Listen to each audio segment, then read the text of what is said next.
Hi, my name is Raissa Nataf and I'm a PhD student at the Technion under the supervision of Professor Yoram Moses. And in this talk I'm going to present our framework and approach dealing with data. And this is based on our paper from last year and on the work I'm going to present as a brief announcement on Wednesday. So, this approach is about delaying events, modifying the relative order of operations in a way that is indistinguishable to processes. And as we are going to see, it has a direct impact on how objects must be implemented. And this is a unified approach that works for several models. Okay, but first, why do we care about the order of operations? Let's think about simple objects like registers, stack, or queues. In a register, the specification says that a read must return the last written value. In a stack, a pop must return and remove the last pushed value. And for a queue, the queue must return and remove the oldest element in the queue. So this implies then that every linearizable implementation of such objects must address this ordering matter. But as we're going to see in asynchronous model, this can be complicated. And our approach will help us understand what this linearizable implementation must satisfy. But first, a quick reminder about what linearizability is. Roughly speaking, an implementation of an object is linearizable if in each execution of it, each operation appears to occur instantaneously in a way that is consistent with the real-time order of the events and the sequential specification of the object. So for instance, for a register, let's say that we have a run like this, where I first writes A, and then after it finishes, J writes B, and after J finishes, then K reads. Here, the real-time order requirement says that we first need to linearize the rate of A, and then the rate of B, and then the read, because there is no overlap between these operations. And now the sequential specification of the object says that this read must return B. But we could also have a run like this, where there is an overlap between the two write operations, and then we can either order as before, write of A and then write of B, and then the read must return B, or first the write of B and then the write of A because of the overlap. And now the sequential specification says that the read must return the last written value, which is A. Okay, and so linearizable implementation must take into account this order requirement. But in asynchronous models, there is no access to real time, and so this implies difficulties, and the implementation must itself provide processes enough information for processes to know about the order. And so we are going to ask and to analyze what is required from this implementation then. And let's ask, when aren't processes able to notice that events are delayed? A trivial scenario in which they are not able to notice that is if we take some arbitrary time and we just move forward all the events that occur after this time. Then processes cannot notice this because they do not have, because we are in an asynchronous model, so they do not have clock. But here the relative order between the operation has not been modified. And what we are going to see is more subtle conditions under which we can split the nodes and then move forward events and then modifying the relative order of the operations. Okay, so a quick recap. We saw that the order between operations matters. In asynchronous models, processes do not have access to real time. So this is the role of the implementation to provide processes enough information about the order. And we ask what is required for that. And our approach in the future will help us answer this question. And this is an approach that works for different models. So this is our dealing the future. before I give it formally, let's explain what it says. It says that if we have a protocol and we take a run there, then we can split the events there into two categories. Okay, according to the cut here that you can see, and this cut must be taken very carefully, as we are going to see. So we take a cut and we can build a run that of the same protocol that is indistinguishable to the processes from the original one, but in which all the events on the right part as delayed to the future, and processes do not notice the modification, so they will go over the same sequence of local states and perform exactly the same actions. And here you can see that the order between the read of 1 and the write of 2 then has been switched. So now the question is, what is this cut? And we are going to see it for two models. And let's start with the asynchronous message passing model. Now we'll give more details. So we are in the message passing asynchronous. We have processes denoted I, J, K. There we define nodes are just pairs of process and time. So here we can see process I at time t, and here the node of j at time t prime. And now that we have nodes, we are going to connect between these nodes. And in the message passing model, this is with the famous Lamport happens before relation, which is actually a chain of messages between nodes. So here I could have a run, and then I send the message to K, that later on sends a message to L, then that sends a message to J. And there is a happens before relation, or a message chain, between the node IT and the node JT prime. Okay, so now we can connect between nodes. And now the last step before we can give our dealing the future theorem is to define now the past of a set of nodes. So again, let's look at the run. Then I take two nodes in orange. And we simply define the past of a set of nodes as the set of nodes that have happens before relation to one of the nodes in the set.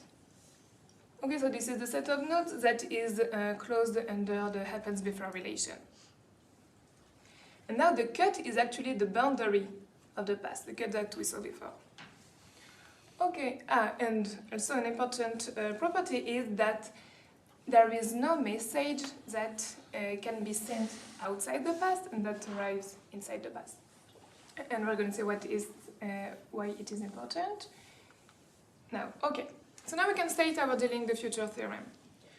And what this says is that if we have some protocol and we take a run there, now we take a set of nodes and some time delta, then there exists a run of the same protocol, but in which all the events that were on the right, that were outside the past of S, here S is just the node, the orange node, are delayed by delta.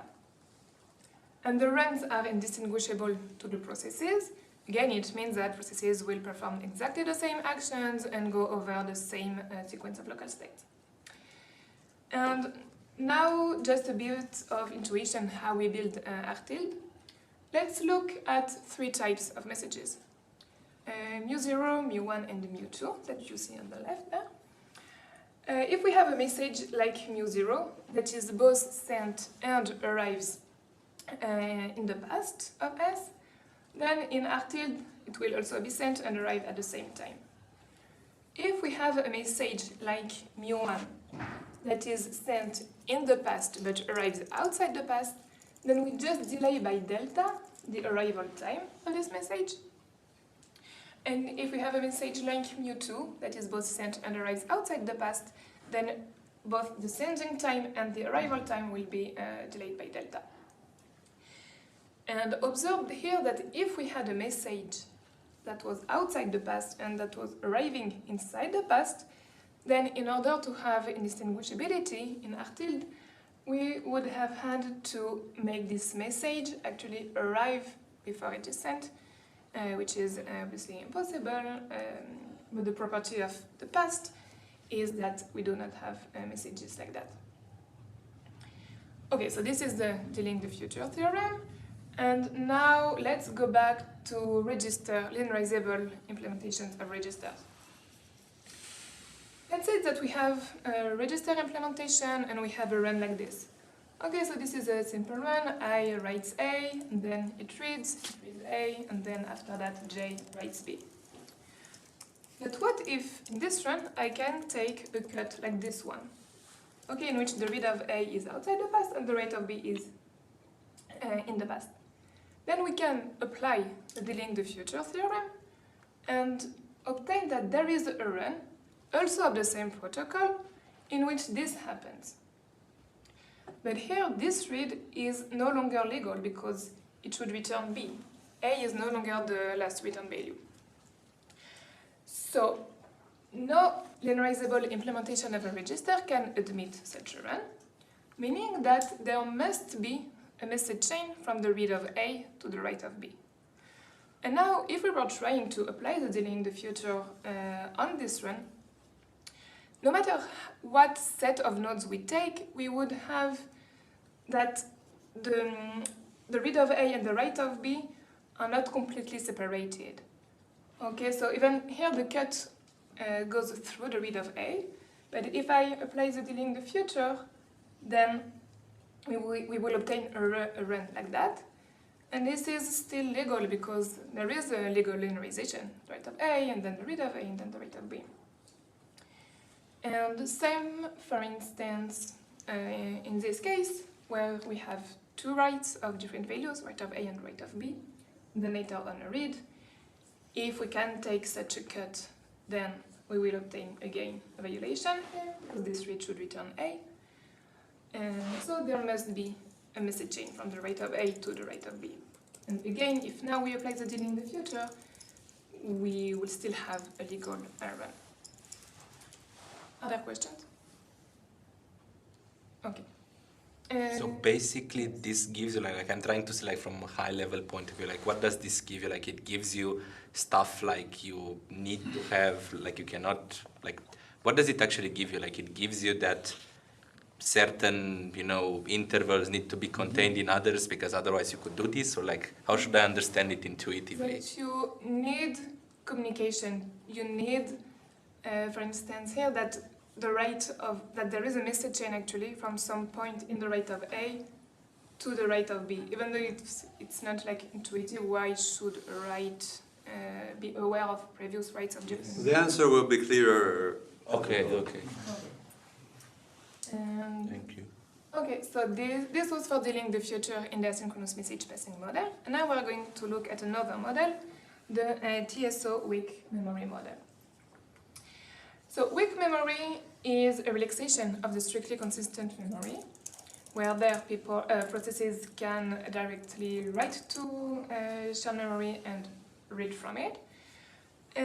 So a relaxation of it that obtains efficiency by delaying the propagation of writes. This is widely used in modern hardware architectures like the ones of Intel, but it can have some counterintuitive behaviors. And so synchronization primitives are used. As we are going to see, the synchronization primitives are costly. And our approach will help us understand when they are necessary. And previous works tackled this question of when synchronization primitives are used, for instance, these ones of Castaneda and Dahl and Atia and Dahl. So what is the TSO model?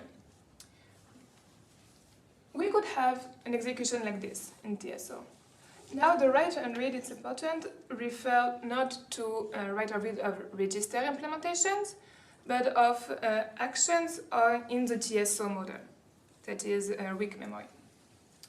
So we can have a run like this, where I first writes 1, and then J writes 3, J reads, it reads 3, and then K also reads, but it reads 1. This can happen in TSO. And the reason why is that when processes perform write, the values are first returned to local buffers, And only when propagation occurs, then the values are moved from the local buffer to the shared memory. So here now, if we have a propagation of 1, then when k reads, it first checks its local buffer, which is empty, so it reads from the shared memory. But when j reads, it has a 3 in its local buffer, and this is the reason why it is going to read 3. And processes are typically not aware of when propagations occur, and this is the reason why we represent propagation on not on the timeline of the processes, but on what we call a dispatcher. So each process has its dispatcher, and their propagations occur. And a way to enforce values to be moved to the memory is by using synchronization primitives, like fences. So J can perform a fence, and actually this fence will terminate only after its buffer is empty, meaning only after the propagation here of 3 occurred. Another synchronization primitive is, so it moves the value to 3, is a read modify write.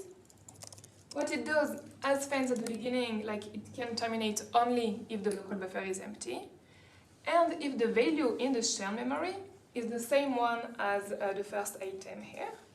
And when it's the case, then it will switch what is written in the shared memory to the new value. Okay, so this is how TSO works. So we can see that fences and read modify writes are very useful, but they are costly.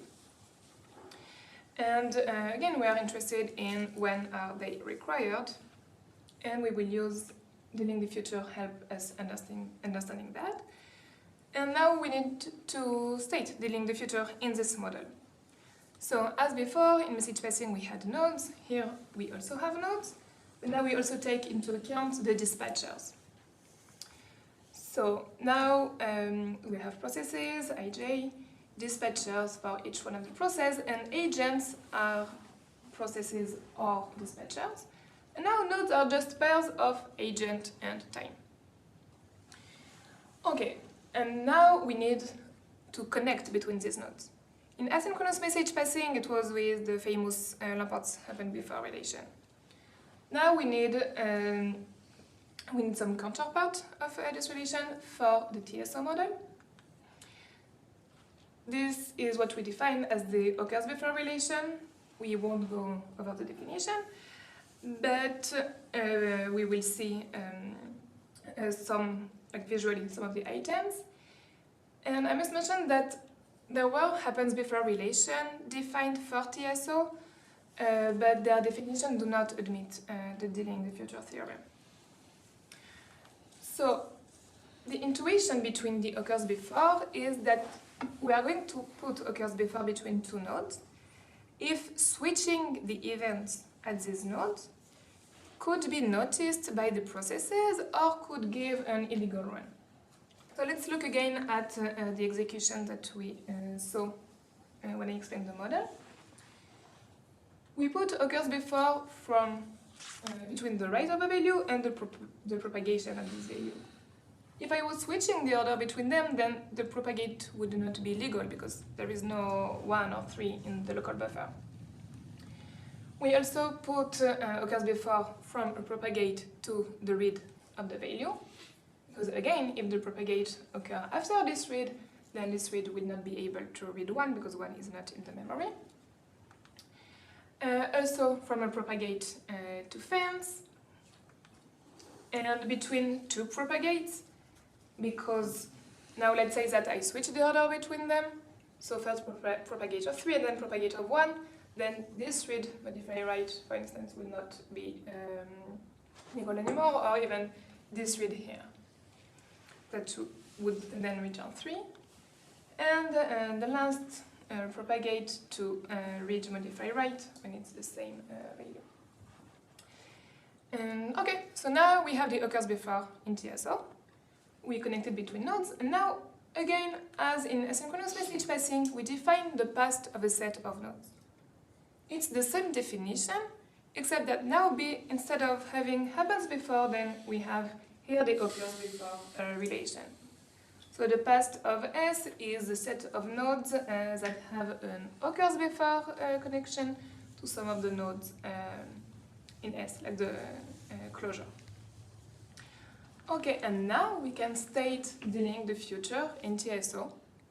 It is exactly the same theorem, but just that the difference lies in the definition of the past, which is now based on the occurs before. Yes. Sorry for the basic question, but in both cases, in both models, the way you define the relation is like what you showed us, and then you do some transitive closure of it, right? Okay, so it's not just these pairs; it's like each one with everything happens. Yes.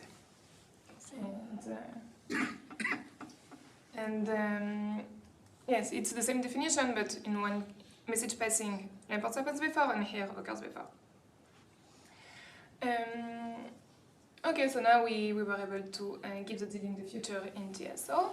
Now we are going to see how, again, it can impact implementations. Yeah, intermediate recap. Same theorem, dealing the future in asynchronous message passing based on happens before, and in TSO occurs before. And now we are interested in capturing not only for like specific objects when the order between the specific operations matter, but more generally defining when the order between operations matters. So we redefine commutativity, and we say that two operations, O1 and O2 of some object, commute if for all operation O3 and response values U1, U2, U3, this is in the specification, O1 with response U1, O2, U2, O3, U3, if and only if, when I switch the order between O2 and O1, we have exactly the same response values for each one of the operation. So for instance, in a register, two reads of the same value commute, two writes of the same value also commute, read of A and the write of B do not commute, because if I switch now, the read will return B. And also the write of A and the write of B do not commute. Why? Because I can take an operation O3, that is a read, and then if I put it after that, its response value will be modified. In one case it's B, and in the other case it's A. And this was commuting with previous definitions. But now our definition does not only take into account though switching the order will change the behavior of O1 or U2, but also if there is an impact on an operation in the future. And okay, so these are like other examples of commutativity or non-commutative operations for other objects, like queues to n queues of different values, stacks, or snapshots. And now we can give this theorem that actually when we have two operations that do not commute, then they must be connected either by happens before in message passing or occurs before in TSO, and be connected. Okay, and it's written happens before, but this is true also with TSO with occurs before. Okay, and now for registers we could have a more stronger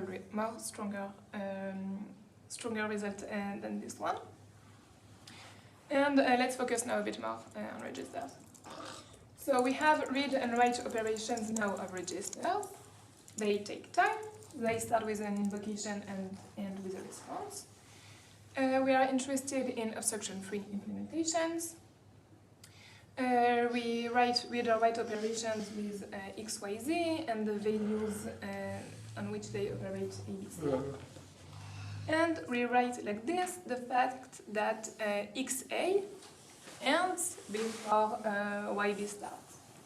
Okay, so XA could be read or write of A, and B read or write of B. And now we can give this theorem that if we have a linearizable implementation of a register, and there we have a run with an operation on A that ends before an operation on B starts, and YB completes in R. If YB runs in isolation, meaning that there is no other operation concurrent to it, then there must be a message chain from XA to YB. And we can see why. Let's say that we have XA and YB and there is no message chain between them. What we can do is cut R after the end of YB, and now look at another run R tag, R prime, where there is a read after YB. Now, since this read must return B, and since there is no message chain from XA to YB, we can take this cut, apply the delaying the future theorem, and obtain this run. And having YB, XA, and the read of B is a violation of the register specification. We won't go over every combination of X and Y being read or write, but think that, for instance, these are right. We already saw that this read is illegal. We had this theorem in our paper of disk of last year, which was on in message passing, but it used the delaying the future theorem. And now that we were able to provide the delaying the future in TSO, the same result works also in TSO. And now, so this shows that there must be message chains, or either occurs before in TSO or happens before message passing between almost every two operations, with the two being the less intuitive, that are two writes of different values, and a read of a value and then a write of another value. So this was a bit unexpected. And in message passing, a corollary of the theorem we just saw is that every completing operation there must have round-trip interactions with a quorum of at least F other processes, when now we assume that there could be up to F crashes. And again, let's see why. Let's say here that F is equal to 2, and we have some operation XA that do not have quorum interactions with two other processes. So for instance, P here does not receive the response message chain from J. This run is actually indistinguishable to P from this one, in which its message chain reaches J way later. And now we can add an operation, YB, that starts after XA ends. And since we are in obstruction-free protocols, YB must complete even without hearing from two processes, so for instance K and P, because they could have crashed. So YB ends, and there is no message chain from XA to YB. Okay, so this is one of the implications in message passing. And yes, and this contradicts our theorem. And now, beyond registers, another implication of the delaying the future is that in TSO, if a process wants to be sure that the value it wrote has been moved to the memory, then it must either observe a feedback loop or perform a synchronization primitive, when a feedback loop is actually a path from the process, so here from I, to another agent and back to I, when the path is actually composed of occurs before steps. And in obstruction-free protocols, processes must be able to complete without hearing from others, so it cannot wait for responses from others, so it should perform fence or read modify write. And this is a powerful result because in shared memory, the only way for processes to communicate and to convey information to others is by communicating through the main memory. And now we just saw that in order to know, if I want to know that I wrote to the memory so that others were able to see that, then I need to basically perform fence or read modify write that are expensive. Okay.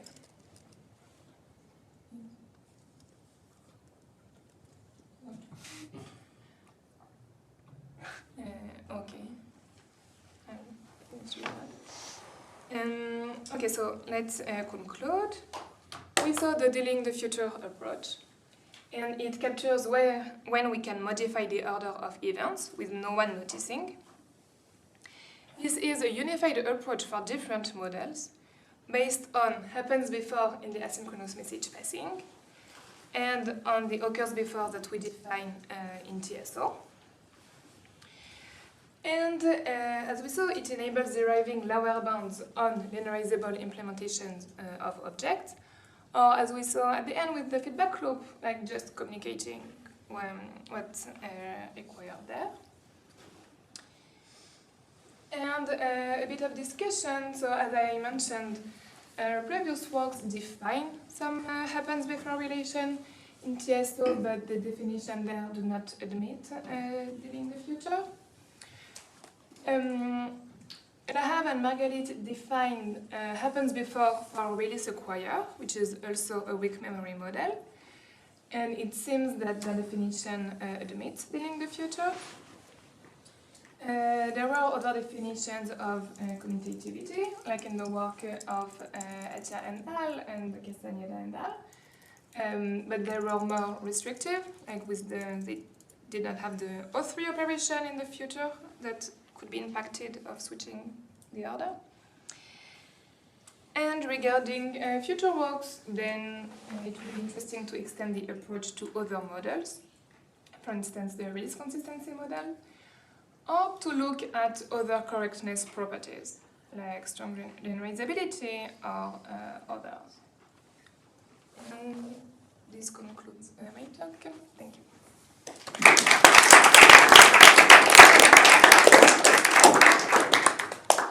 Thank you very much. Question, sir?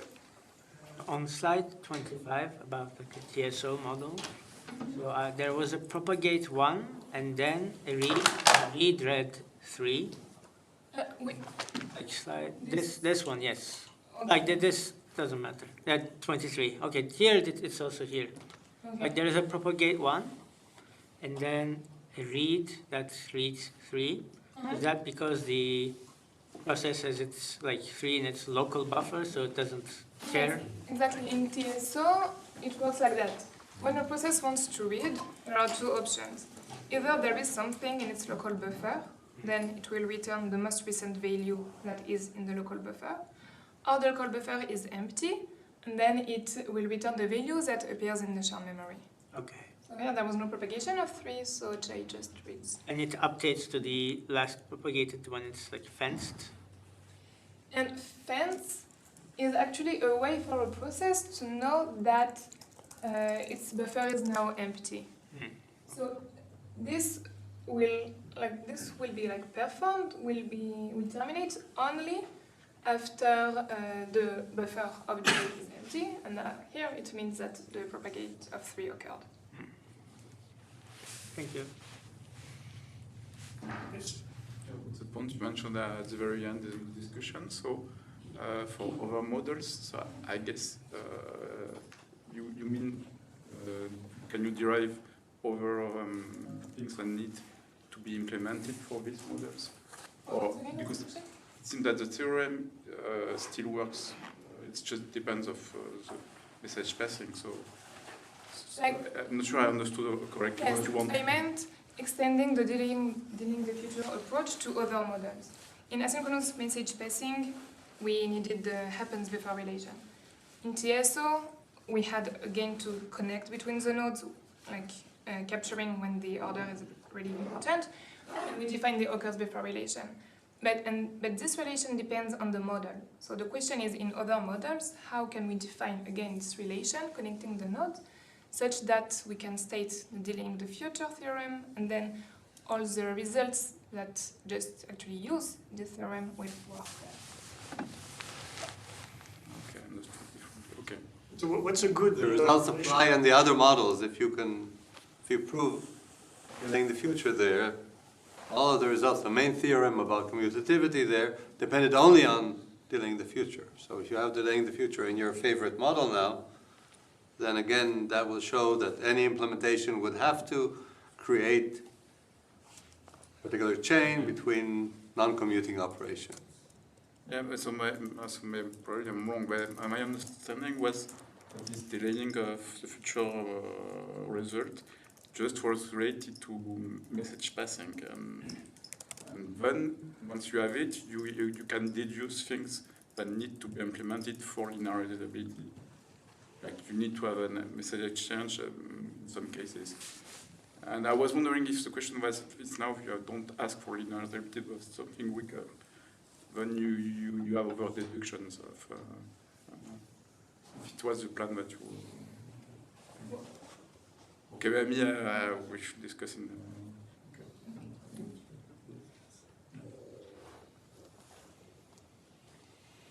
So you mentioned that previous definitions of happens before or maybe another relation didn't work. So what was the problem there, and why were those relations useful if they don't satisfy the dealing future theorem?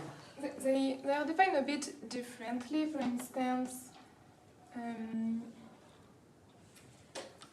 there was no happens before from propagate to a fence operation. So they were useful like for the things like for the results there, for the problems that they were looking at. But in order really to be able to construct another run that looks the same but in which the order is modified, it was not like did not fit properly. For instance, there was no happens before from propagate to the fence, and here we saw that we cannot switch the order because then the fence is illegal. Yeah, it feels like intuitively a good happens before relation should satisfy that, right? Because otherwise it doesn't capture some necessary relationship. Yes, this is. But often happens before is defined to kind of talk about reading from or just the transfer of information. And then the connection between the propagate and the fence does not touch that. So if you think of happens before in the classical sense as there is a chain of messages going from I to J, then you can define that without necessarily being sensitive to timing. Our definition is more careful because a simpler definition didn't admit the theorem, and we had to be more careful to modify and to get the right definition. That's also why we called it occurs before, because it's not exactly the equivalent of a message chain.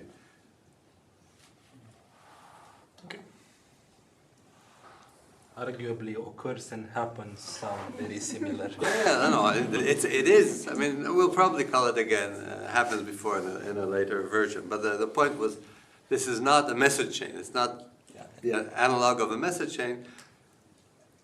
Lamport noticed that message chains are actually the only way in which you can guarantee timing. In his papers about the ordering of events. So in the asynchronous message passing setting, these are the same things, having a message chain and being able to propagate information along a message chain. Sure. And timing coincide. Here, they're slightly different, and the other definitions were more about transfer of information and didn't capture timing as finely as needed.